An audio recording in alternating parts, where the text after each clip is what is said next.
curioso, assim, dois pontos. Primeiro, como de forma geral, às vezes a gente planeja muito a vida, mas as coisas vão acontecendo, né, de forma, não vou dizer aleatória, mas fora ali do nosso planejamento, mas também a importância talvez de estar sempre atento ao novo, né? Que você teve atento ao novo ali em algum momento. E bom, hoje está atento ao novo também como sendo palestrante, a área de educação, humor, TikToker. Como foi esse processo de chegar nessa novidade assim? E até te pergunto uma pergunta além dessa, Pepeto. Um profissional, imagino, já estabelecido, é, se dispôs a aparecer assim, sabe, criar conteúdo que muitas vezes às vezes as pessoas ali profissionais olham o criador de conteúdo como um valor menor, né? Como foi esse desafio desse novo para você? E esse ponto específico que tu comentou, Renato, eu assim, como eu vou ser visto no mercado profissional? Eu sempre tive essa questão, eu sempre tive que meio que resolver essa questão. Eu sempre fui muito inquieto, eu sempre gostei muito de compartilhar, eu sempre gostei muito de falar, eu sempre gostei muito de aparecer, eu sempre gostei.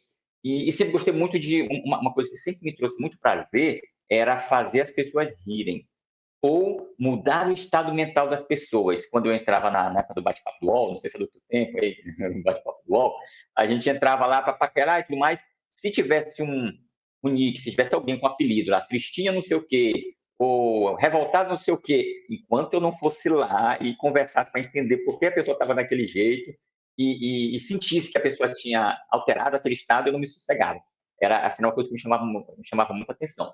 E eu fiz, por exemplo, uns vídeos de informação que era caindo na rede, que era eu deitado numa rede e aí o pessoal me criticava, mas como é que vai falar das coisas? Eu fiz vídeo, eu tenho vídeo aulas, até hoje estou no YouTube, vídeo aulas, que eu estou deitado na rede.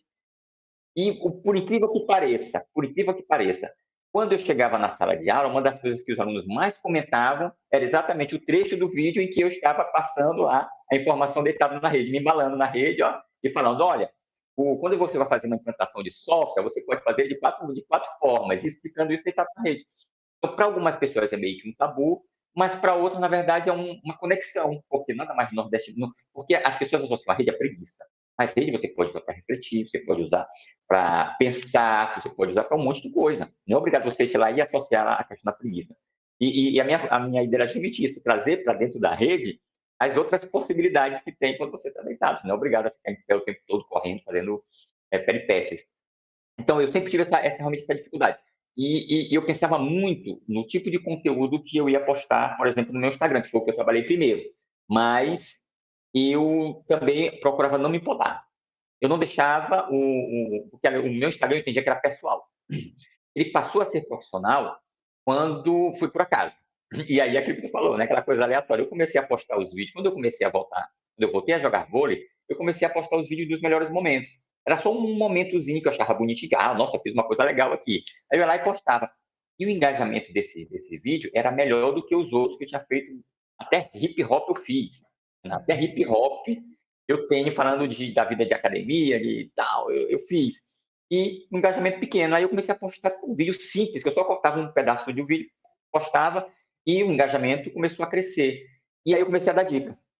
Eu já gostava de compartilhar, eu já era professor, e aí eu comecei a dar dica. Então, hoje eu não vejo problema com o conteúdo que eu posto, que é um conteúdo. Eu tenho que tomar cuidado, assim, com o ambiente, de que forma que está indo, mas como é um conteúdo que eu estou estimulando as pessoas a praticarem esporte, eu estou ensinando as pessoas a praticarem esporte, então eu acho que, como eu falo da importância da atividade física, eu vejo uma conexão na questão do meu TikTok. O TikTok, para ver, eu entrei depois. Vou botar lá para ver o que dá. E acabou dando melhor do que no Instagram. O TikTok cresceu mais rápido. Mas o que é curioso, Renato, é porque hoje eu posso dizer que eu tenho uma rede social graças a uma invenção que eu tive, que eu fiz. Que eu criei porque eu criei um dispositivozinho que eu jogo a bola nele, a bola entra nele e para lá no ar. Ela fica assim, duas coisas esponjosas, ela para, e eu fiz com um garrafão de água, daquele de 20 litros. Aí eu furei o garrafão, fiz tudo bonitinho, por aí eu jogando nele, eu fiz um vídeo, eu treinando nesse cara, e no TikTok foi 30 milhões de visualizações só dos vídeos. Um com Nossa. 16 e outro com 12, mais uns dois lá. vários vídeos de mais de 1 milhão com esse dispositivo. E aí eu viralizei, ganhei um seguidorzinho lá, e foi aí que a coisa. Peraí, então, deixa eu começar a postar. Eu comecei a postar conteúdo, o pessoal começou a gostar, e aí juntou uma coisa com a outra. A questão da comédia, para mim, eu sempre vi como eu nunca vi como uma profissão. Até pelo que a gente estava conversando aí offline, é porque aqui, infelizmente, eu não posso ver como uma profissão. E aí entra um pouco do que eu falo da cultura de resultado. Por quê? Primeiro, eu sempre tive como foco a palestra. Eu sou palestrante, eu quero ser palestrante. Antes de eu me tornar, hoje eu sou palestrante.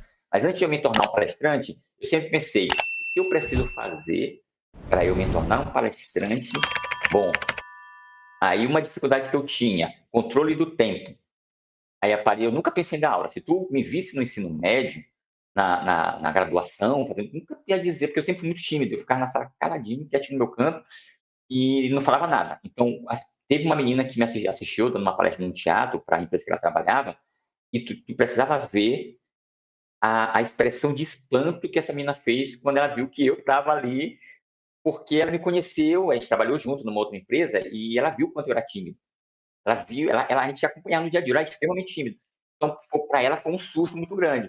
Então, teoricamente, eu não tinha essa aptidão, mas eu criei essa inquietação, e eu criei essa inquietação, Renato, como que começou quem que plantou? Aí, por isso que eu acho interessante a questão de quanto a gente pode influenciar uma pessoa. Quem plantou na minha cabeça a ideia de que eu poderia ser um palestrante, uma professora da graduação. Eu tinha uma equipe chamada Excluídos, e aí só para ir conectando as coisas. Claro. Uma coisa interessante, que às vezes a gente vê um mal, não entende o quanto aquilo ali, na verdade, se constrói em uma oportunidade e fica ali mentalizando e pensamento negativo. Olha o que aconteceu. Eu tinha uma equipe que era muito boa, muito forte, lá na faculdade, era a melhor equipe da turma. E aí teve um dia que eu faltei e essa professora chegou e disse que as equipes só poderiam ter X elementos. E saiu cortando 2 elementos de cada equipe. Como eu não estava, eu fui cortado da equipe. E aí, no outro dia, eu cheguei e fui ver. Aí eu vi lá no quadro as equipes e tudo. Eu vi, cara, por que eu não estou na minha equipe? Aí eu vi a equipe que eu estava. Renato, tu imagina o seguinte: todo mundo vai tirar os 2 elementos da equipe. Imagina os elementos que eles vão tirar, os 2 melhores. Ou tu acha que são os 2 piores? A galera que menos participava das equipes foi. Quando eu vi a minha equipe, aí eu peguei e intitulei a equipe de Os Excluídos. Aí foi para a equipe dos excluídos. E aí o que eu tive que fazer? Antes eu fazia, como eu sempre fui um cara da tecnologia, eu fazia o PowerPoint. Tinha um major da polícia que fazia a apresentação e para mim era super confortável. Os outros membros da equipe construíam lá o trabalho, a partir do trabalho, eu estudava o trabalho e fazia a apresentação, sentava lá bonitinho no meu canto, ia passando a apresentação, enquanto o majorzão, ia lá e apresentava, dava um show. E aí, quando eu fui para a equipe Excluídos, acabou a história do Major. Então, e não tinha mais ninguém, porque minha equipe, assim, era os menos participativos. Então, eu tinha que fazer o trabalho, eu tinha que fazer a apresentação e eu tinha que apresentar. E uma dessas apresentações, que foi a primeira vez que eu mencionei o nome, título, Os Excluídos, aí a professora já reclamou, por que esse nome? Como se fosse questão de discriminação, né, e tal. Como se a gente estivesse discriminando. Eu, não, professora, é porque a gente foi aí o que sobrou é das equipes e tudo. E aí eu apresentei. E a professora me falou, ela disse, olha, meu colega, para uma equipe de excluídos até que vocês estão bem, porque você falou, para mim, você falou que parecia um palestrante. Eu não sei nem se era verdade, Renato, mas se ela não era verdade, ela me enganou tão bem que eu acreditei. E aí eu comecei a fazer as apresentações na faculdade e tudo, e aí comecei a gostar e eu decidi, vou ser palestrante.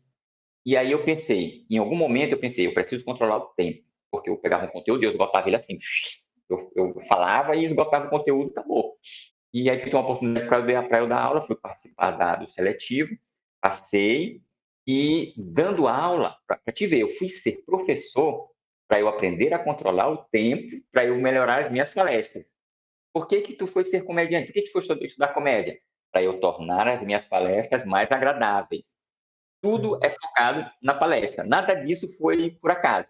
Inclusive a minha carreira como professor, eu dei aula na graduação há 6 anos e hoje eu continuo dando aula em pós-graduação, mas sempre com o mesmo propósito. Cada aula minha tinha que ser uma palestra. Cada aula minha tinha que ter essa conexão do humor. Olha, é curioso assim a sua história, compartilhando até de alguém que era muito tímido também na infância, na adolescência ali, Pepe. Na verdade, até sou ainda, tá? Fora esse Pois ambiente é, aqui, ainda sou bem tímido. Eu até já compartilhei aqui uma vez na Humilha, leitura de Humilha da igreja, alguém disse que eu tinha que ler. Só que eu todo nervoso, chutei o vaso de planta assim do lado aquele pedestal da leitura. Sabe, depois a gente se desenvolve, né? A gente se encontra um caminho. Mas é assim, eu acho que o mais curioso da sua história é como às vezes uma palavra de alguém, às vezes as pessoas não entendem a importância que ela pode ter na vida da outra, né? Uma palavra ali de uma exato, professora sua te fez talvez enxergar o que era a sua vida, né? O que deveria ser a vida, né?